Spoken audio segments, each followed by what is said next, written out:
$2.5 billion അടിയന്തര സഹായം ആവശ്യപ്പെട്ട് അമേരിക്കയിലെ കുറഞ്ഞ നിരക്കിലുള്ള വിമാന കമ്പനികൾ സർക്കാരിന്റെ വാതിലിൽ തട്ടുകയാണ്. കാരണം ഒന്നു മാത്രം, ഇറാനുമായുണ്ടായ യുദ്ധപരമായ സംഘർഷങ്ങൾക്ക് പിന്നാലെ ജെറ്റ് ഇന്ധന വില കുത്തനെ ഉയർന്നു. വർദ്ധിച്ച ഇന്ധന ചെലവ് നികത്താനും ടിക്കറ്റ് നിരക്കുകൾ നിയന്ത്രിക്കാനുമായി ഈ വൻ സാമ്പത്തിക പാക്കേജ് വേണമെന്നാണ് ബജറ്റ് എയർലൈൻ കമ്പനികളുടെ ആവശ്യം. ഒരു കാലത്ത് വില കുറഞ്ഞ യാത്രകളുടെ പ്രതീകമായിരുന്ന ഈ മേഖലയാണ് ഇന്ന് ചെലവുകളുടെ ഭാരം സഹിക്കാനാകാതെ നിലനിൽപ്പിനായുള്ള പോരാട്ടത്തിലേക്ക് തള്ളപ്പെട്ടിരിക്കുന്നത്. ലോകത്തിലെ ഏറ്റവും വലിയ സമ്പദ് വ്യവസ്ഥയായ അമേരിക്കയിൽ പോലും ഒരു നിർണായക വ്യവസായം ഇത്തരത്തിൽ സമ്മർദ്ദത്തിലാകുന്നത് ആഗോള പ്രതിസന്ധികൾക്ക് മുന്നിൽ വലിയ രാഷ്ട്രങ്ങൾക്കും പരിധിയുണ്ടെന്ന സന്ദേശമാണ് നൽകുന്നത്. ആദ്യമേ സൂചിപ്പിച്ചതുപോലെ ഇന്ധനവിലയാണ് ഈ പ്രതിസന്ധിയുടെ ഹൃദയഭാഗം.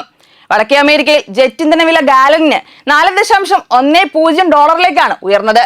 കഴിഞ്ഞ വർഷത്തെ അപേക്ഷിച്ച് ഏകദേശം 88% വർധനമാണിത്. ഫെബ്രുവരി മുതൽ നോക്കുമ്പോൾ ചില കണക്കുകൾ പ്രകാരം വില ഇരട്ടിയായി. വിമാന കമ്പനികളുടെ മൊത്തം പ്രവർത്തന ചെലവിൽ വലിയ പങ്ക് ഇന്ധനത്തിനാണ് പോകുന്നത്.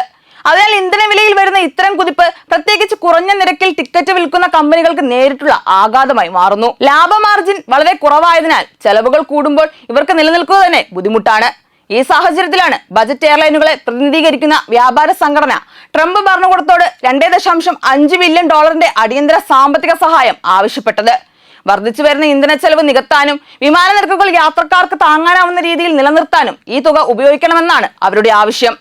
സർക്കാർ ഇടപെടൽ ഇല്ലെങ്കിൽ ടിക്കറ്റ് നിരക്കുകൾ കുത്തനെ ഉയരാനും ചില റൂട്ടുകൾ അവസാനിക്കാനും ചെറുകിട നഗരങ്ങളിലേക്കുള്ള സർവീസുകൾ കുറയാനും സാധ്യതയുണ്ട്. ഇവിടെ പ്രധാന ചർച്ചയായിരിക്കുന്നത് അമേരിക്കയുടെ സാമ്പത്തിക പിടിപ്പുകേടാണ്. ലോകത്തെ സഹായിക്കുന്ന രാഷ്ട്രമെന്ന നിലയിൽ സ്വയം അവതരിപ്പിക്കപ്പെടുന്ന അമേരിക്കയ്ക്ക് സ്വന്തം സ്വകാര്യ വ്യവസായങ്ങളെ രക്ഷിക്കാൻ വീണ്ടും ബെയിൽ ഔട്ട് പരിഗണിക്കേണ്ടി വരുന്നത് പല ചോദ്യങ്ങളും ഉയർത്തുന്നു. കോവിഡ് കാലത്ത് വൻതോതിൽ സർക്കാർ സഹായം ലഭിച്ച വ്യോമയാന മേഖല ഏതാനും വർഷങ്ങൾക്കകം വീണ്ടും അടിയന്തര ധനസഹായം തേടുന്ന അവസ്ഥയിലെത്തിയത് അമേരിക്കൻ സാമ്പത്തിക മാതൃകയിലെ ദൗർബല്യങ്ങളിലേക്കാണ് വിരൽ ചൂണ്ടുന്നത്.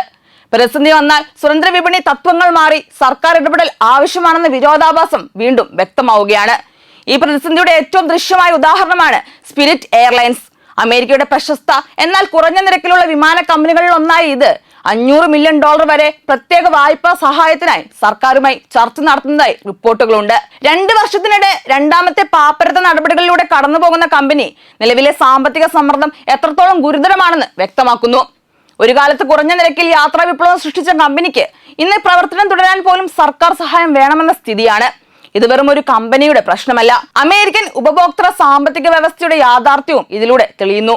വില കുറഞ്ഞ വിമാനയാത്രകൾ ആശ്രയിക്കുന്നവർ സാധാരണ മധ്യവർഗക്കാരും കുറഞ്ഞ വരുമാനക്കാരുമാണ്. ബജറ്റ് എയർലൈനുകൾ തകർന്നാൽ ഏറ്റവും കൂടുതൽ ബാധിക്കുക ഈ വിഭാഗത്തെ തന്നെയാണ്. ആഭ്യന്തര യാത്രകൾ ചെലവേറിയതാവുകയും തൊഴിൽ, വിനോദസഞ്ചാരം, കുടുംബ ബന്ധങ്ങൾ എന്നിവയെല്ലാം ബാധിക്കപ്പെടുകയും ചെയ്യും. അതായത് ഇന്ധനവില കുതിപ്പ് ഒടുവിൽ സാധാരണ അമേരിക്കക്കാരന്റെ ജീവിത ചിലവിലേക്ക് തന്നെ പകരും. രാഷ്ട്രീയമായി ഈ വിഷയം കൂടുതൽ സങ്കീർണമാവുകയാണ്. നികുതിദായകരുടെ പണം ഉപയോഗിച്ച് സ്വകാര്യ കമ്പനികളെ രക്ഷിക്കണോ എന്ന ചോദ്യമാണ് കോൺഗ്രസിൽ ഇപ്പോൾ ഉയരുന്നത്. ചില നേതാക്കൾ ഇത് മോശം മാതൃകയാണെന്ന് വിമർശിക്കുമ്പോൾ മറ്റു ചിലർ മത്സരാധിഷ്ഠിത വിപണി നിലനിർത്താൻ താൽക്കാലിക സഹായം ആവശ്യമാണെന്ന് വാദിക്കുന്നു. ഒരു വശത്ത് തൊഴിലവസരങ്ങൾ സംരക്ഷിക്കപ്പെടേണ്ടതുണ്ട്, മറുവശത്ത് നഷ്ടത്തിലോടുന്ന കമ്പനികളെ വീണ്ടും രക്ഷിക്കുന്നതിലൂടെ തെറ്റായ സന്ദേശം പോകുമെന്ന ആശങ്കയും ഉണ്ട്. ഇറാനുമായുള്ള യുദ്ധത്തിന്റെ പ്രതിഫലം ഇന്ധന വിപണിയിലൂടെ അമേരിക്കൻ സമ്പദ് വ്യവസ്ഥയിൽ കടന്നുകയറുന്നത് ആഗോള ആശ്രിതത്വത്തിന്റെ മറ്റൊരു ഉദാഹരണമാണ്. അമേരിക്ക ശക്തമായ എണ്ണ ഉൽപാദക രാഷ്ട്രമാണെങ്കിലും ആഗോള വിപണി വിലയിൽ ഇന്ന് പൂർണ്ണമായി വേർപിരിഞ്ഞു നിൽക്കാൻ കഴിയില്ല.